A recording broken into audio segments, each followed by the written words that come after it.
Today, I would like to talk to you about the power of blessing and cursing. You might have heard about it, you might not have. You need to know it. And I'm going to give it to you straight from the Bible. And probably you may have never heard it, but you're going to hear it tonight. We're going to read from Genesis 9, 10, and 11.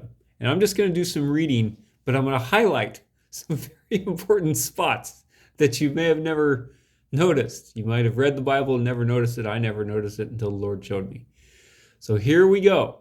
The power of blessing and cursing. Noah was the first tiller of the soil. This is after the flood. He planted a vineyard, and he drank of the wine and became drunk and lay uncovered in his tent. Okay? No huge crime, but probably pretty stupid, right? And Ham, the father of Canaan, the father of who? The father of Canaan, saw the nakedness of his father and told his two brothers outside. So this is just a case of he's going, oh my God, dad's naked and drunk, right? What an idiot. Okay, so that's what Ham did. Then Shem and Japheth, Noah's other two sons, took a garment and laid it upon their shoulders and walked backward and covered the nakedness of their father. Okay, they did the honorable thing. They didn't mock him like Ham did. Their faces were turned away and they did not see their father's nakedness. When Noah awoke from his wine and knew what his youngest son had done to him, he said, "Cursed be Canaan," calls him Canaan, "a slave of slaves shall he be to his brothers." Okay? So Noah cursed Ham. He was upset.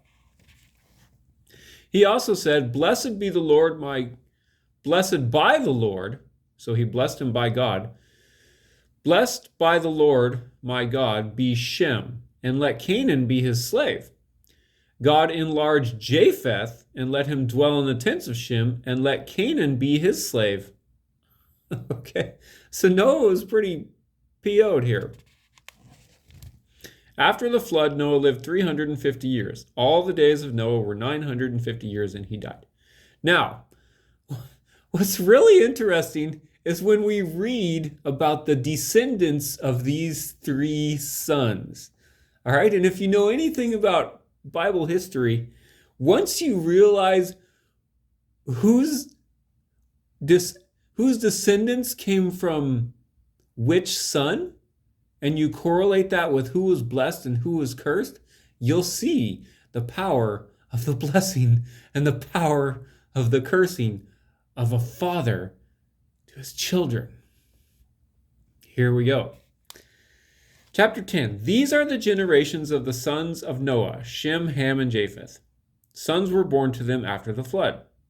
The sons of Japheth: Gomer, Magog, Madai, Javan, Tubal, Meshech, and Tiras. Okay, not much of import there.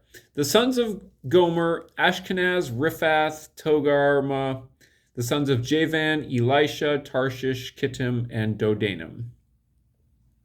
From these, the coastland peoples spread. These are the sons of Japheth in their lands. Okay, we've heard of Tarshish. We've heard of Magog. It's mentioned later in the Bible. Okay, these are the sons of Japheth in their lands, each with his own language, by their families in their nations. Now, pay attention to the sons of Ham. Okay, the sons of Ham: Cush, Egypt, Put, and Canaan. Okay, Canaan. Later in the Bible, everybody in Canaan were the enemies of the Israelites, constantly for hundreds and hundreds of years. The sons of Cush: Seba, Havilah, Sabta, Ramah, and Sabteca. The sons of Ramah: Sheba and Dedan. Cush became the father of Nimrod. He was the first on earth to be a mighty man. He was a mighty hunter before the Lord. Therefore it is said, like Nimrod, a mighty hunter before the Lord. Okay, not much going on there. The beginning of his kingdom was Babel, or Babel, however you pronounce it. What happened to Babel? That's where they built the tower and were trying to reach heaven in their pride, and God had to come down and confuse their language, right? These are all the sons of Ham who Noah cursed. Arak, Akkad, all of them in the land of Shinar. From that land he went into Assyria and built Nineveh. We certainly heard of Nineveh later in the Bible, didn't we? For not being a nice place. Rehoboth, Ir, Calah, and Rezin between Nineveh and Calah. That is the great city. Egypt became the father of Ludim, Anamin, Lehabim, Naphtuhim, Pathrusim, Casluhim, whence came the Philistines. The who? The Philistines whom Israel was constantly at war with. Goliath was a Philistine. The Philistines were a pain in the side of Israel for hundreds of years. Okay? The sons of Ham. Not to mention Egypt, who enslaved Israel hundreds of years after this. Okay, so we've got Egypt, we've got Canaan, and we've got the Philistines. The three biggest antagonists towards God's people, the sons of Ham. Starting to get the picture? Don't curse your children. Bless them. But there's more. Canaan became the father of Sidon, his firstborn, and Heth, and the Jebusites, the Amorites, the Girgashites, the Hivites, the Archites. All those, if you look later, like in, I forget, 1 Samuel, 2 Samuel, 1 Chronicles, 2 Chronicles, 1 Kings, 2 Kings, these are all the people that the Israelites had to fight with when they were trying to go in and take over the land, right? The Arvadites, the Zimrites, and the Hamathites. Afterward, the families of the Canaanites spread abroad, and the territory of the Canaanites extended from Sidon in the direction of Gerar as far as Gaza, and in the direction of Sodom, Gomorrah. The sons of Ham spread out where? To Sodom, in the direction of Sodom and Gomorrah. Admah and Zeboim, it doesn't say that they founded Sodom and Gomorrah, but doesn't say any of the other ones did either. So it's probably a good chance that they were actually the people who founded Sodom and Gomorrah. Are you starting to get a picture of why we need to bless our kids? All right, these are the sons of Ham by their families, their languages, their lands, and their nations. All the people that show up later in the Bible who were like the bad guys that Israel is constantly fighting with. Those are the sons of Ham. And Noah cursed Ham and blessed Japheth and Shem, who, we're going to see in a minute. Let's keep reading. To Shem also, the father of all the children of Eber, the elder brother of Japheth, children were born. The sons of Shem, Elam, Ashur, Arpachshad, Lud, and Aram. The sons of Aram, Uz, Hul, Gether, and Mash. Arpachshad became the father of Shelah, and Shelah became the father of Eber. To Eber were born two sons. The name of the one was Peleg. Remember that for later reference. For in his days the earth was divided, and his brother's name was Joktan.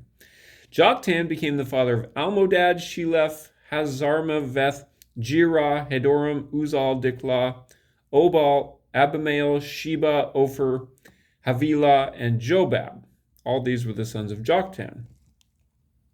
The territory in which they lived extended from Mishah in the direction of Sephar to the hill country of the east. These are the sons of Shem by their families, their languages, their lands, and their nations. These are the families of the sons of Noah, according to their genealogies, in their nations, and from these the nations spread abroad on the earth after the flood. Then we're going to skip down to chapter 11, verse 10. These are the descendants of Shem. You ready for who's the descendants of Shem? When Shem was 100 years old, he became the father of Arpachshad 2 years after the flood. And Shem lived after the birth of Arpachshad 500 years and had other sons and daughters. When Arpachshad had lived 35 years, he became the father of Shelah. And Arpachshad lived after the birth of Shelah 403 years and had other sons and daughters. When Shelah had lived 30 years, he became the father of Eber. Shelah lived after the birth of Eber 403 years and had other sons and daughters. When Eber had lived 34 years, he became the father of Peleg. Peleg. Okay? And Eber lived after the birth of Peleg 430 years and had other sons and daughters. When Peleg had lived 30 years, he became the father of Reu. And Peleg lived after the birth of Reu 209 years and had other sons and daughters. When Reu had lived 32 years, he became the father of Serug. And Reu lived after the birth of Serug 207 years and had other sons and daughters. When Serug had lived 30 years, he became the father of Nahor. His name's starting to sound familiar now? And Serug lived after the birth of Nahor 200 years and had other sons and daughters. When Nahor had lived 29 years, he became the father of Terah. Starting to sound more familiar? And Nahor lived after the birth of Terah 119 years and had other sons and daughters. When Terah had lived 70 years, he became the father of who? Of Abram, Nahor, and Haran. Now these are the descendants of Terah. Terah was the father of Abram. The guy that Noah blessed became the father of Abram, who became later Abraham, who is like the father of the faith, who from the Israelites came, the lineage of Christ himself, the whole Israelite nation, who was constantly at what? At war with the descendants of Ham.